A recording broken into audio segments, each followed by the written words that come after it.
huling nagpasaya sa longest-running noontime show sa bansa na Itbulaga, ang Pinoy Pride Global Pop Group na Horizon.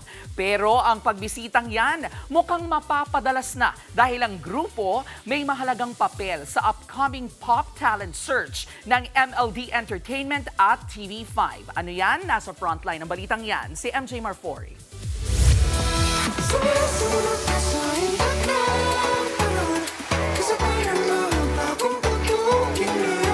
Mula sa kanilang bonggang Itbulaga performance hanggang sa newsroom at studio tambay, adopted kapatid na talagang global pop group na Horizon.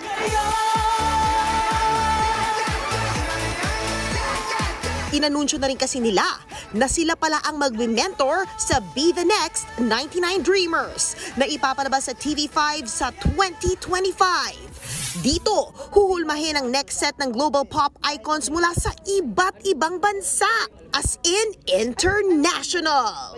Ang payo ng Horizon. Wag lang po silang sumuko sa pangarap nila. Kailangan maging consistent po sila sa passion nila, ganun. More than a year na mula na nag-debut ang Horizon. At syempre, bago ang kanilang tagumpay, ay ang kwento ng kanilang humble beginnings. May mga panahon nga raw noong nagsisimula sila na gusto nila sumuko, pero nagpursige sila sa tulong ng isa't isa. Some of us po, at the time po, students pa rin po. So, sobrang hirap po talaga, like, magpapasa po kami ng mga, assignments namin, homeworks namin. So, dalawa po talaga yung inisip namin, yung trainings namin, yung sa schools din po namin. So, ayun po talaga yung pinakamahirap. So, kailangan talaga ng time management. But look at them now. Ang kanilang hit song ng OPM remake ng Sumayaw Sumunod. Ide-debut pa nila this September sa mga top-rating variety shows sa South Korea na naging stepping stones ng BTS at iba pang K-pop groups na SBS Inkigayo, Simply Pop at Music Bank na dati na nilang naikutan. Kabog! This November 3, magaganap din ang kanilang major concert sa Mall of Asia Arena. Pero bago yan, abangan sila bukas 8:30 a.m. sa inyong paboritong kasalo sa umaga.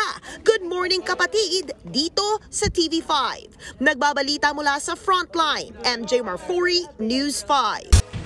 Mga kapatid, ito po ang inyong K-Alaman Queen, Kalad Karen. Always remember na ang K-Alaman ay K-Yamanan. Kaya para sa latest showbiz news at dagdag impormasyon, mag-follow at mag-subscribe sa social media pages ng News 5.